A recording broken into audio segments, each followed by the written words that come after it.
उनके बड़े बड़े बातें ट्विटर और मीडिया पे आ रहे, we are giving accommodation, we are giving this and that, nothing, not even a water bottle. 3 दिन से बिना खाए गैस छोड़े यहाँ पे खड़े हैं। मैंगलोर जाना था, 3rd से जाना है, अभी तक जा ही रहे हम।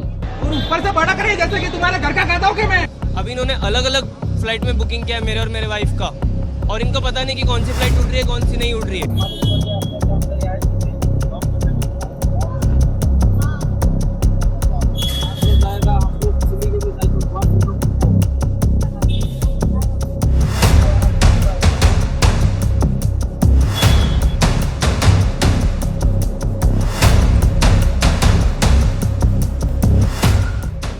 मेरा बेटे को प्यार चाहिए, दे दो, दे दो, प्यार चाहिए, दे दो, प्यार है।